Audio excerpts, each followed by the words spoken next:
What is going on, everybody? Welcome back. And I'm going to jump right into this one. It was recording just fine, and then boom, I ran out of memory. And just this last weekend, I went and bought this freaking thing, but I guess I didn't configure it right. So, I mean, 1 terabyte. I bought 4 brand new RAM cards, so it's running a lot better, a lot smoother. I'm just now waiting to buy the Sony Alpha camera. That thing is wicked. And I plan on taking that out, creating some more original content, and yeah, seeing where that leads. Just like every YouTuber, you just keep on trying until you really get to the masses. And believe me, everyone who has subscribed to me, I appreciate it more than you guys know. Um, one person could attest for that. That whenever I offer up gifts and competitions and things like that, I don't just say it just to get views. I don't say it just to get subs. Um, you could look at her channel. Her name is Toxic 44 Talks, and she could attest to the fact that I did say, I know a lot of people are leery about giving out their address and stuff like that. I'll be happy to send it to a P.O. box or, a church, police station, rec center, whatever, whatever makes you comfortable. And she won from me a Netgear Nighthawk uh, 4.5 antenna Wi-Fi 6. And I had offered some more prizes this last go around for the competition that I have going on for the movie. If you can name the director and the actor and those with the most points, will win the prizes that I already had shown. If you're not familiar with them, one of them is this right here. Now, it's a diamond coated carbon. Let me read it. Steel band advanced DLC coating is extremely durable, and it's high grade 316 stainless steel diamond coated carbon black. Never been used, never even really been touched. So I got that. Or let's see, where did I put it?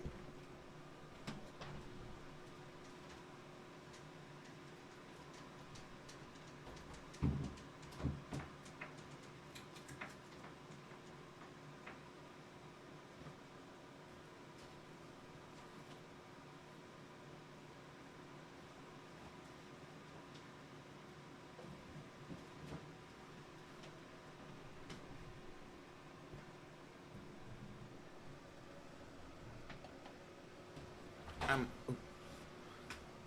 I'm honestly thinking about keeping this one for myself since nobody's wanting to play the game, but no. Here is a brand new iPhone 14 Pro Max leather case. Genuine to the bone.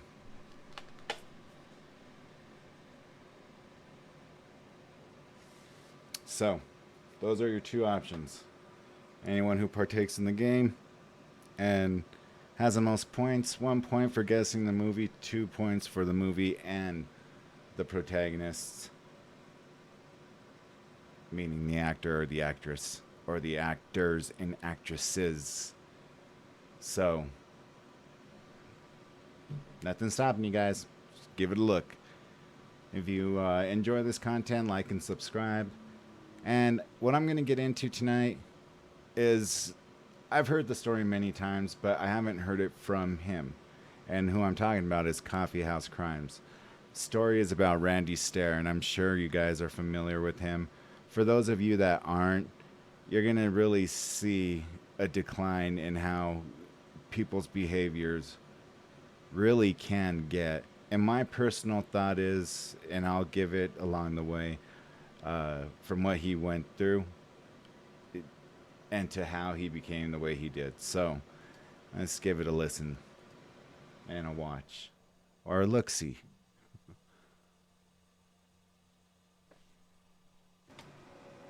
He was a YouTuber that openly shared his strange and disturbing world.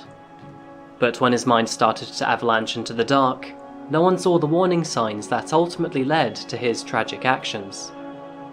My name is Adrian, and welcome back to Coffeehouse Crime. Today's case is a big one, and I admit, not something that I'd usually cover, but it is my most requested case to date. And personally speaking, this has to be one of the strangest, saddest, and most avoidable scenarios that I've covered. It's time that we talk about Randy Stair. Who is he? What delusions followed him to the grave? And how did no one see the signs? P.S. If you're new to the channel, I post both solved and unsolved cases here on a weekly basis, so if that is your sort of thing, please consider subscribing to Coffeehouse Crime. So pull up a seat, grab a coffee and sit back. This is the case of Randy Stair.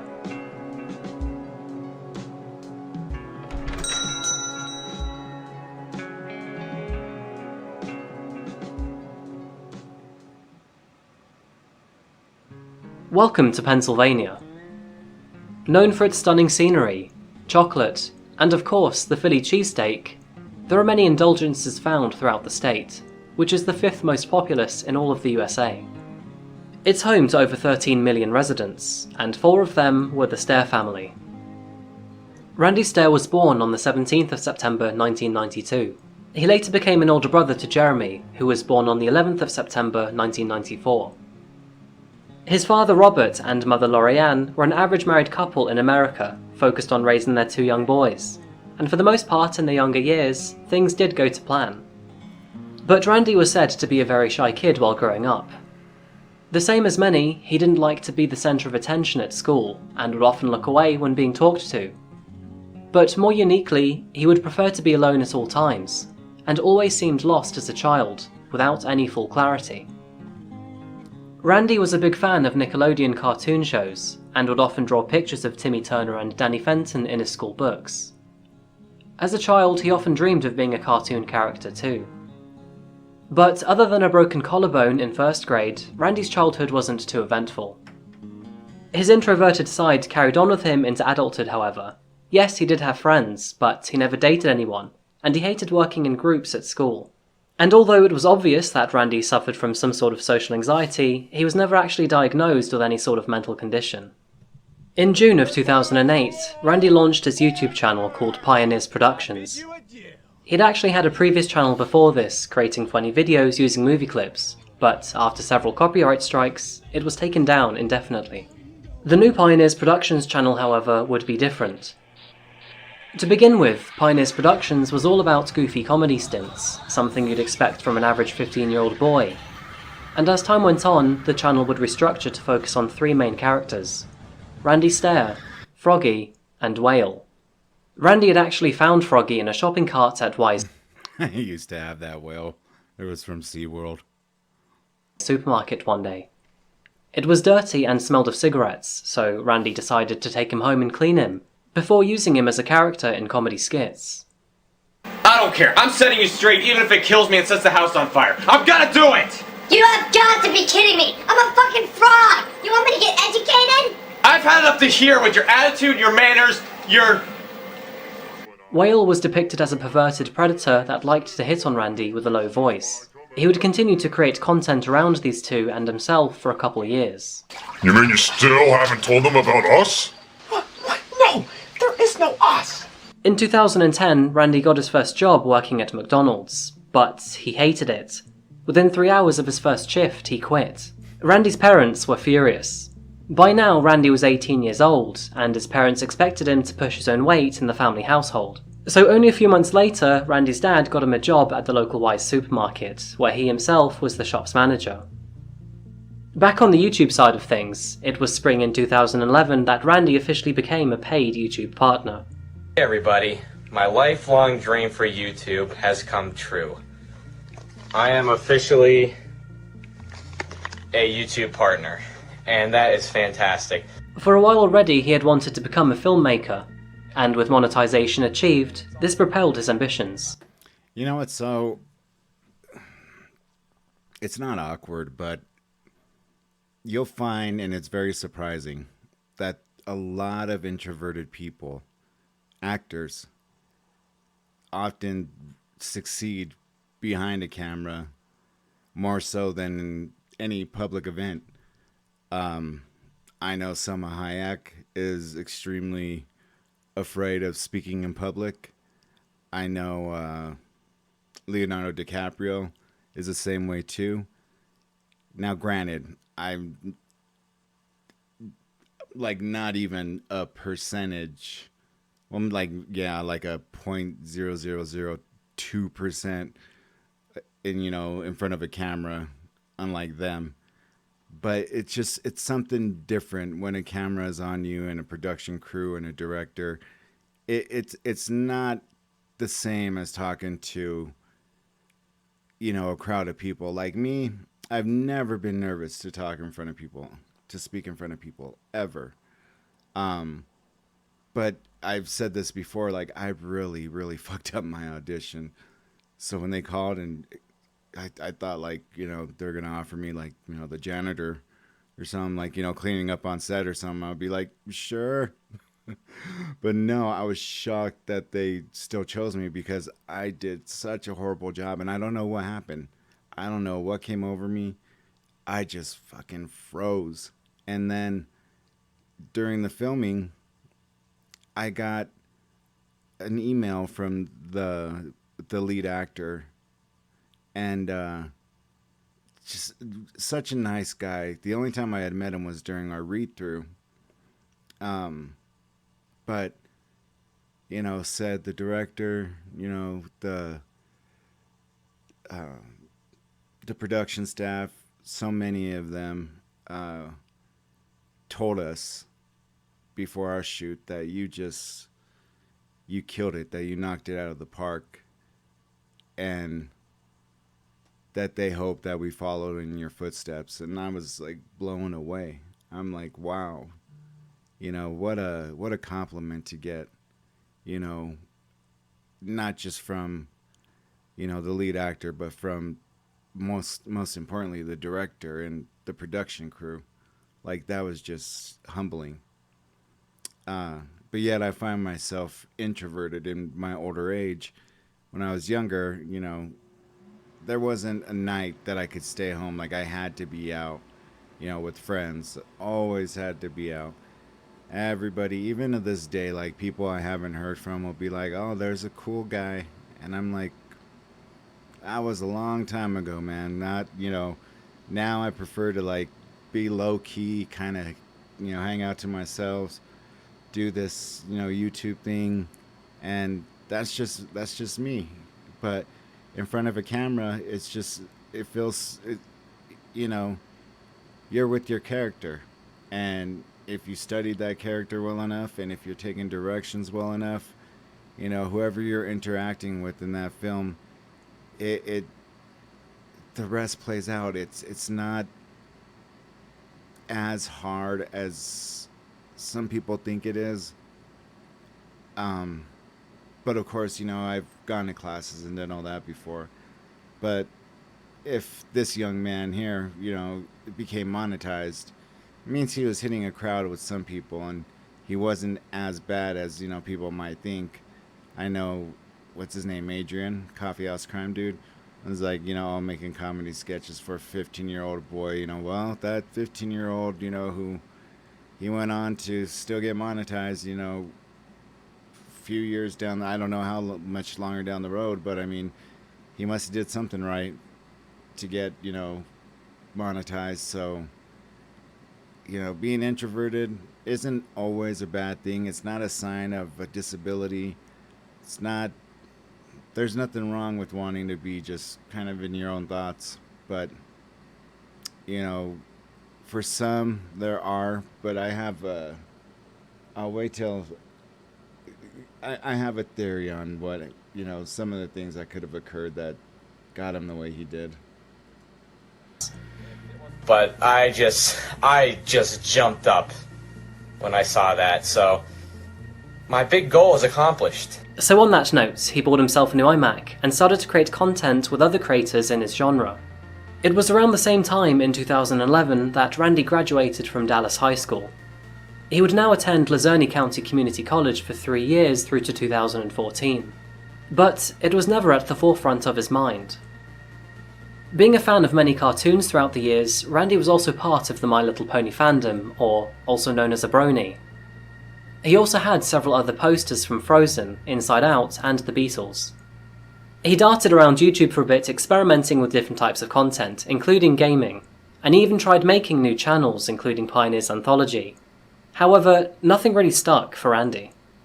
And then he found Ember. Danny Phantom is an American animation TV series created by Butch Hartman for Nickelodeon, the same creator as The Fairly Odd Parents. The series follows Danny Fenton, a teenage boy who, after an accident with an unpredictable portal between the human world and the ghost zone, becomes a human-ghost hybrid and takes on the task of saving the world.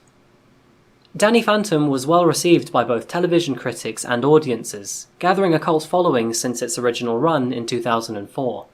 And one of those fans was Randy. And this is where we begin to see the strange and delusional world of Randy Stair. One of those characters who was eventually introduced into Danny Phantom went by the name of Ember McLain. Ember is a ghost rock star who uses music as a sonic weapon to hypnotize her enemies. And while she only appeared in a few episodes, she is best known for a seductive charm and hatred for authority. A couple songs were made for the cartoon, and once those 2 soundtracks were officially released to YouTube, Randy became obsessed with both Ember and the music, listening to them constantly. And despite being just a cartoon, Randy claimed that Ember was his first crush. Apparently she helped him cope with various struggles through life. In a video, he even said the following: I just kept looking at her, and it's like she got it. She understood me. I understood her. We had feelings for each other. And it was way more than just a simple connection. It was life-changing. I went into a zone that I had never really been in before. The comfort that Randy found in Ember was particularly potent in 2013. In January, Randy lost his friend Matt in a tragic car accident, and shortly after, he would lose his granddad too. In addition to both painful experiences, Randy's basement would flood, destroying a lot of his property, and shortly after, Randy himself would be in a car accident too. So right there. I was recording this earlier, and then the computer went out saying that, you ran out of space. Even though I went out and bought an SSD drive, I didn't properly route it correctly. But when I heard that right there made me think there had to be an underlying issue with that car accident to where he must have hit his head and it went because it wasn't showing at that time. It probably went undetected for him to get to the point that he got to. One of the Denver Broncos, who I absolutely I loved coming out of college. His name was Demaryius Thomas. For those of you who don't know him, he's the one who caught a pass from Tim Tebow right when they changed the rules for overtime. That if that each team gets a chance to score unless the first team scores a touchdown, and on the very first play they would always stack the box, meaning they were more worried about Tebow handing off the ball to a running back or him running. And so he surprised them by Demaryius Thomas he's going through what they call stacking the box, which almost everybody's at the line of scrimmage ready to pounce on a runner with one person covering the wide receiver. And Demaryius Thomas was tall and fast as fuck. And so he caught the ball. I mean, Tebow threw a perfect pass, caught the ball, and he ran all the way down for a touchdown. Now, some years later, he got in a car accident, and then, nothing happened. And then they were saying CTE might have led to it because of, concussions and all that. But I don't ever recall him being concussed. I know he got hurt from his ribs, like the very first NFL play he played, in the regular season. I don't know why they were trying to use him as a kickoff returner. He was so tall, but I understand why, because he's fast. But I don't recall him getting concussed, but I guess he had a rollover accident in his truck. And at first, he wasn't showing any signs of, any trauma or anything like that. But then he started having seizures. And that came from the truck accident. And just recently, like maybe 3 months ago, he was found dead in his shower from a seizure. And so that was an underlying issue from that car accident. And I don't know how severe the car accident this Randy Stair was in, but it certainly could have even unhinged him a lot more than what it did, in my opinion. But lucky for him, escaping relatively unharmed. The multiple deaths that Randy witnessed led him into a morbid curiosity, wondering what death was truly like. He began to heavily analyse his thoughts of death and was unable to escape from them, even eventually enjoying those thoughts. Back to Ember. Many people, including Randy's friends, would often joke about Ember being Randy's fictional wife. Randy, though, would see it differently. To him, she was his queen. But I'm this close. This close to my baby. Well, Ember was my baby. She's not my baby anymore. She's my queen. Mackenzie's my baby. Mackenzie, baby! Randy claimed that he felt spiritually connected with her, and that he actually knew Ember before his birth, as if his spirit existed in another realm before becoming human.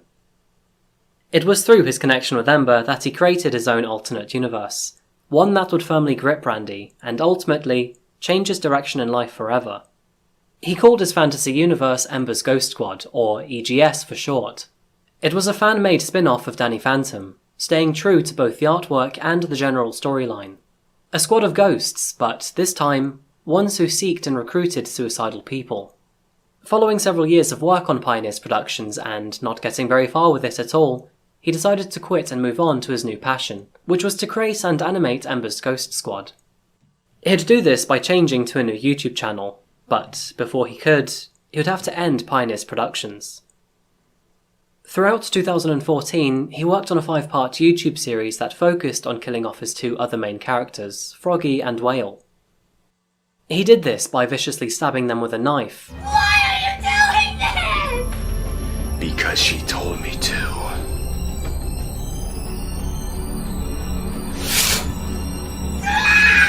Perhaps the acting was a little too real for Randy though, because while filming, he would accidentally lacerate his right pinky finger, something that would require 3 surgeries to correct. His finger would remain permanently bent after surgery too, but Randy saw this as a good thing. It meant that he could now work night shifts at the local supermarket, and with that extra time, he could animate more. On the 12th of January 2015, Randy posted his last video to Pioneer's Productions. In this video, he reimagines himself playing Call of Duty when Ember appears in front of him. The two converse about their connection and how she has had a profound impact on his life. He takes a box containing Froggy and Whale outside, and then proceeds to burn the box. Metaphorically, this shows the end to his past. After returning home, still in the movie, he then talks to Ember briefly before telling her that he is ready. He then pretends to take a gun to his head and ends his own life. And with his old YouTube channel now officially out the way, he could focus on his new passion, animating Ember's Ghost Squad. From this point onwards, he would also call himself Andrew Blaze. He actually hated his official birth name, Randy Stair. We're moving forward by a year to January 2016. After posting his final video to Pioneer's Productions 12 months prior, Randy's life continued to fall inward. With the old YouTube channel now finished, he had more time to learn animation, and more time to obsess over Ember. He was also becoming more evil-minded and edgy. Through a new video that he titled Abyss, he shared his dark thoughts about the world, challenging his viewers to look into the abyss and to find their true selves. How well do you really know yourself? I want you to try something. Go to the mirror. Just stand there for a little while. Just staring at yourself. Do you recognize that person staring back at you? You might think you do, but I can guarantee you that more likely than not, you do truly not understand that person staring back at you! It is clear that by the point this video was taken, Randy had spiraled into a new level of delusion, psychosis, and anger. He describes how psychiatrists and scientists would never be able to understand him, and that he was special. He then proceeds to talk about a woman that he's been seeing, and how she has helped him see the way. And if it isn't obvious, the woman he is talking about is Ember. He concludes how things have been changing him over the last couple years, and now he has discovered who he truly is. After Randy became obsessed with death, he started to see the afterlife as a magical place where anyone could do anything they wanted. He believed that everyone receives a soul contract to do something in life, and that they die after they accomplish it. And it is this thought that led Randy to think that he was meant to die, so that he could be with Ember in the afterlife. Although he was the actual creator of EGS, Randy believed that EGS was real, and once he died, he would resurrect as a female spirit to join them. Although Randy's depression had been getting worse since 2013, it was now noticeably much more dire. Where the hell are the parents? I mean, not only did his dad, have him working at a grocery store that his father managed. I know, I don't know how far the nepotism went. But I mean, his father isn't noticing any of this. The mother isn't noticing any of this. Like, I know kids can be little shits at times. Like, you may ask, like, hey, how are you doing? I'm fine. And then just go to their room or something. But, you need to take the time to really find out what's going on in your child's life. He was now seeing death as the best outcome for his future. And even worse, he now believed it was his fate to die, so that he could join the other ghosts in the EGS universe. Although Ember's Ghost Squad never really became popular outside of Randy's direct sphere of influence, he continued to develop his alternate reality. He even played his fantasies out in real life, making Twitter profiles for the 8 main EGS characters he created, all of them talking to each other frequently when, in reality, it was Randy himself pulling all the strings. Randy had tirelessly worked on his EGS animations for years, doing almost the entire thing by himself. This excluded the times he paid several $100s to voice actresses to cover some of the female character voices. He had actually created not just one, but several animated episodes to Ember's Ghost Squad. And although he really wanted to share his work to a larger audience, no one was actually interested in what he was doing. He had in fact even concerned some of his fans with the excessive violence and morbid themes found throughout his episodes. Nobody ever actually reported his increasingly concerning behaviour to authorities either. When people asked Randy himself why he was being so violent, he would just reply by saying, "This is me just acting." And little did anyone know that despite the already twisted and delusional world of Randy Stair, things were about to get a lot worse. Okay, so here's the deal. Got a 1983 quarter right here. You believe in fate? Here's the fate test. I'm gonna flip this 3 times, or the best out of 3 rather, and if it's heads, I'll do it here. If it's tails, supermarket. In April of 2017, Randy filmed himself challenging his own fate. By now, he had decided that he wanted to die. But how he was going to do it wasn't yet known. He therefore decided to flip a coin to determine whether it would involve him doing it on his own, or taking other people down with him. Sick fuck. It was the best out of 3, and with 2 tails to 2 heads, the final coin toss would decide it all. That is a tails, folks. Tails. Which means there's going to be a loss of a human life, besides my own. At the time of this recording, Randy had already bought himself a Mossberg 500 shotgun. Well, actually he'd received it from his mother, and he called the gun Rachel, after one of his EGS characters. And now with the coin being so-called fate, he decided to buy himself a second shotgun of the same type. This time he called it Mackenzie, again after another EGS character. For those of you that are gun savvy, you would know that the Mossberg 500 shotgun was the same one used in the Columbine shootings. And if it isn't obvious in me saying that, yes, Randy did become obsessed with both the Columbine shooters. He also vented his frustrations with the world and the everyday stresses with life. Eventually he even resorted into homophobic and racist remarks. He firmly believed that the two killers were victimized, and even became sympathetic towards them. And this flip of fate? It sealed his desire to follow their same path. From here on out, Randy's plans and the ominous trail of clues he'd leave behind him would rapidly grow over time. He posted several videos of him firing at bottles of water on a firing range. He made written journals covering his extremist thoughts and plans. He even created natural selection shirts, imitating the same one that one of the Columbine killers, Eric, wore. And the wider-reaching, more subtle hints had been going on for months too. In April 2017, he posted this piece of self-created artwork to DeviantArt, an online art-sharing platform.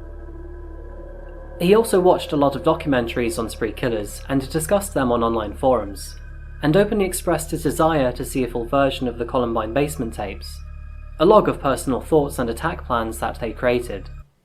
And day by day, clue by clue, his delusional plans to attack his own supermarket solidified. Randy also created a large digital folder full of suicide tapes that he stored on Mediafire, where he opened up about his hatred and disgust to the world and various parts of it. Over 10 hours of video was recorded in just under 2 weeks, and to summarise it all for you, the main things that he talked about was his depression, his anger and plans to attack the supermarket, and of course Ember and his animation. In a video created on the 1st of June 2017, Randy talks about how much he hated his father, before rambling about how much he hated having to work to earn money. I just became this evil, dark ghoul. The warning signs were always there. They were there from the beginning. It's the truth. It's the honest to goddess truth. And you heard me right, I said goddess. I didn't say God, I said goddess. But I don't believe in God. I believe in a goddess, which is Ember. Jesus Dad Christ. can drop f***ing dead. I'm your f***ing kid and you don't know anything about me. You don't... Oh, let me whine. Oh. Have you taken the time to talk to him? Do you expect him to go up to you and talk to you? Because it's a two-way street. Yes, I believe the father should go and talk to him, ask him how his son is doing, ask him all those important life questions. But is he opening up? Did he ever make that effort to open up? Did he ever go and want to talk to his dad about what he's going through? I mean, if my son came to me, said he's in love with the cartoon character, I might be like,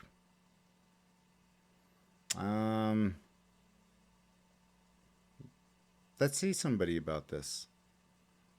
And then what do you think's gonna happen? See, I knew you would think that I'm fucking crazy. I mean, it's just how... I mean, in one of the clips prior to this, he has some beer. So he's obviously, over 21. He's a man. I mean, you can't forcefully take him. But the way he talks is like that of a spoiled-ass little fucking kid. I don't know how I truly feel about anything, and I can't tell you that stuff. And then all he f***ing seemed to care about was, like, me getting a full-time job and making money and then trying to move out of the f***ing house and start my own life and all this shit, which I knew I was never going to do. I don't see why it was such a big f***ing deal, because I was still part-time at the store. I was still making money, you f***ing whore. I was making f***ing money. God, you act... I wasn't just sitting around doing nothing. I was virtually full-time at the f***ing store as a part-time f***ing worker, you damn f***.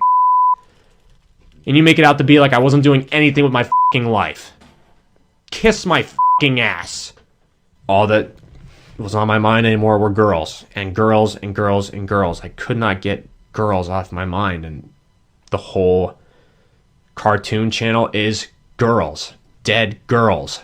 And in the squad, like myself, there are people who were guys on Earth that become girls in the Ghost Squad, which is where I'm going. But it's all girls. I know, On the third I shouldn't be laughing because it's a mental disability. Something happened to him. Like, yeah, he's just really gone. June, Randy recorded one final spoken video called Goodbye Earth. This would be the last time he spoke directly to the camera. Brings back memories, doesn't it? What happened? Whoever would have thought that a cartoon character would cause this to happen? Yeah, it's all thanks to Ember. Ember changed everything. All goes back to her. She's more than just a cartoon. Let me tell you. I'm gonna be dead before next week ends. I'll be dead. Legit dead. Thank you for all the late nights. Thank you for all the live streams. Thank you for all of your support, all of your feedback, no matter how good or bad it was. And I hope I've helped make a difference for you. And sadly, I'll never know all the lives I've touched, all the lives I've changed. Helped change, rather. I'll never know. I won't. Alright. This is Andrew Blaze, signing off for the last time. I'll see some of you soon.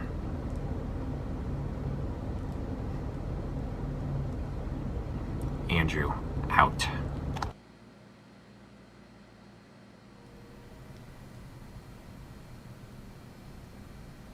On the night before his planned attack, Randy then took a recorded video of the supermarket, analysing the store's exit points.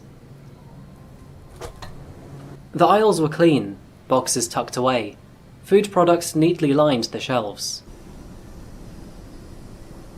It was late at night, and the store was ominously quiet. That quietness, though, wouldn't last. At approximately 11 PM on the evening of the 7th of June 2017, Randy arrived for his night shift at Wise Supermarket. He went to the back of the store to the staff area and blocked an emergency exit with his car. He then continued with his duties, stocking store shelves and cleaning. At 11:19 PM, Randy uploaded what would be his final animated video to YouTube. It was a half-cut 42-minute EGS animation that he created, depicting his characters and himself attacking Westboro High School. He even reached out for help to several animators and voice actresses, but, due to its graphic nature, all of those requests would be rejected or remain unanswered. Randy was furious when he had to work on the project alone, and since he had lost nearly all motivation to live, he didn't fully complete the animation either, leaving several scenes as sketches. At 12:10 AM, he tweeted links to multiple files and videos which detailed his plans and suicide notes. Randy then proceeded to discreetly block the store's remaining exits with wooden pallets, and locked the automatic doors at the main entrance of the store.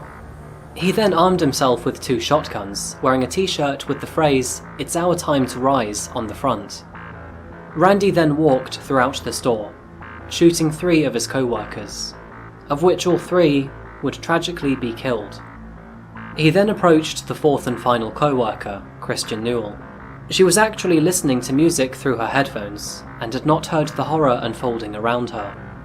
Undisclosed CCTV footage described Randy standing behind her for 5 seconds, before turning around and sparing her her life, walking to the next aisle. He then continued to shoot merchandise all around the store. It was around this time... Whatever you may believe in, I don't mean to,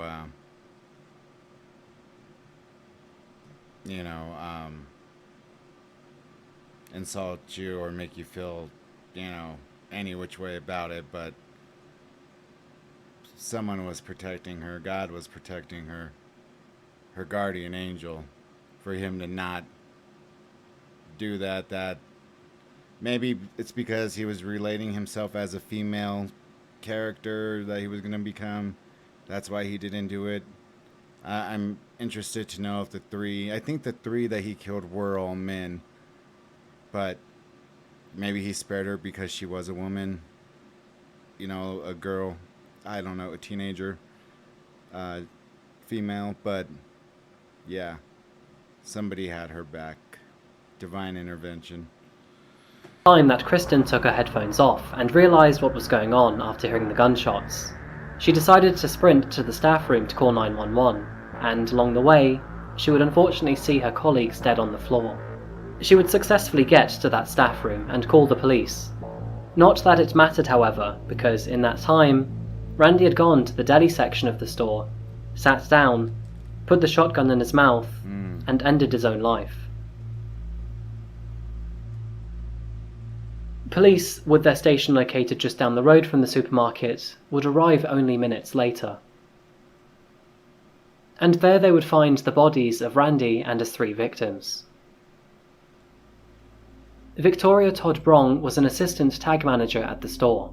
So she was 25 years old, a graduate of Tunkhannock High School, who loved helping people, and was known to be a caring, loving individual. Rest in peace. She leaves behind a young son, her partner, and her family. Brian Hayes was a 47-year-old US Navy veteran. He was a night shift supervisor at the supermarket during the time Randy attacked.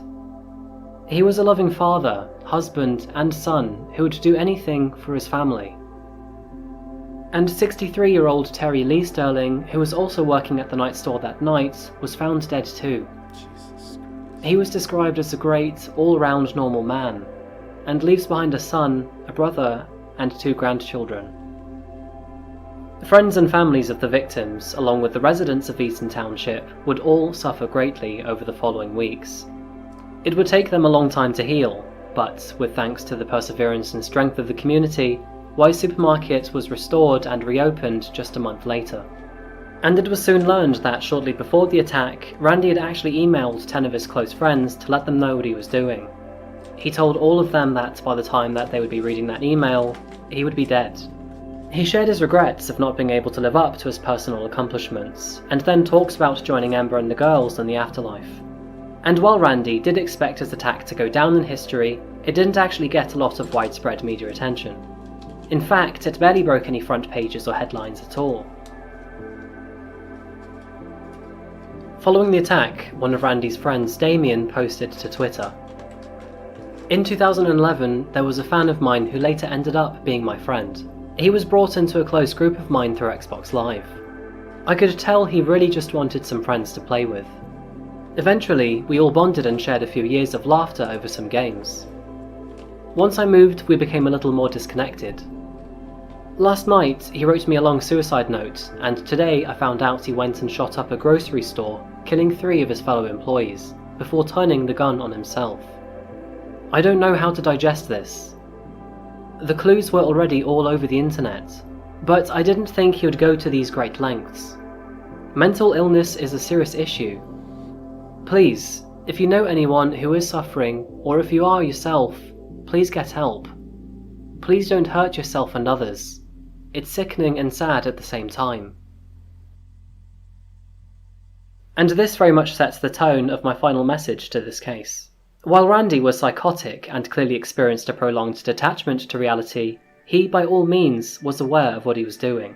Although he believed that ultimately he would join his self-created cartoon world in the afterlife, he knew the profound consequence that he would have in his own actions. Planning and scheming the demise of his victims for weeks, while also rationalizing his decisions through his video logs, proves a stark lack of empathy to others. Randy was deluded, psychotic, narcissistic, apathetic, childish. But above all else, he needed help. Help that was never addressed. And ultimately, it would be the family and friends of his 3 victims that would have to pay the price. Victoria Brong, Brian Hayes, and Terry Sterling. 3 colleagues that never harmed Randy, killed with no justification. Their fates all sealed at the flip of a coin. And what's even more harrowing is the number of early clues that were given, pointing in the direction of Randy's actions. It wasn't only the variety of ominous tweets made in the weeks leading to his attack, there were many more opportunities to spot an increasingly troubled person. Which leads me to say that, should you ever see these worrying signs in someone, don't ignore them. In situations like this, sometimes being overcautious and reporting clues to authorities or a mental health hotline could be the difference in saving someone's life, or multiple lives. I'm leaving this case here for today, folks. This one was a very heavy one, and it had a lot of depth to cover. But it was very heavily requested, and so here you go. I think next video though, I need to find one that's a little more straightforward and light-hearted, if that's possible. Please like the video if you're still here, or if you found the video interesting, and of course if you haven't subscribed yet to Coffeehouse Crime, please do, it does help me out. Just a quick shout out to my patrons, thank you for your support. Through your patronage this month I've been able to buy new studio lights. It lets me do cool things like this. And to everyone, I'd love to hear your thoughts about the case of Randy Stair. Please share them in the comments section below. Thank you for watching Coffeehouse Crime today, folks, and as always, I'll be right here behind this camera waiting for you in the next one. Until then though, especially after this video, look after each other. Goodbye.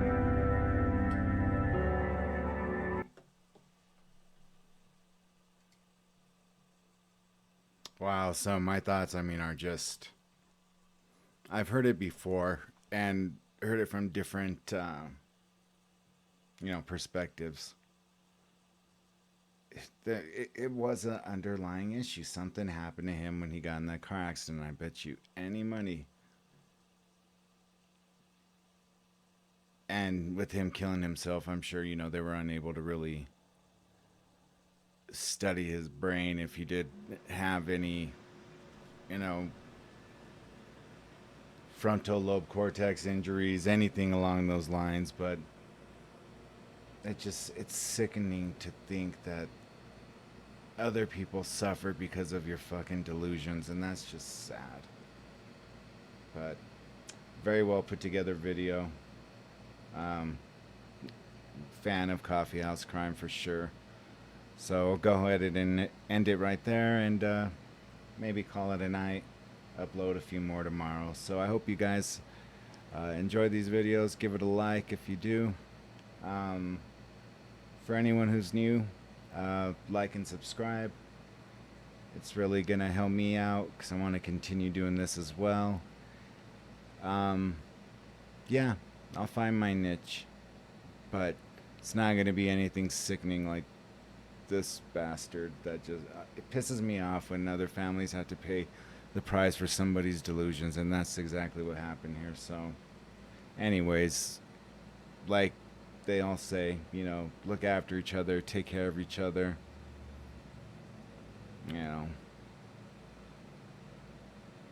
don't reach for hatred right away. Anyways, I hope you all have a wonderful evening wherever you may be. Until next time, peace. See you soon.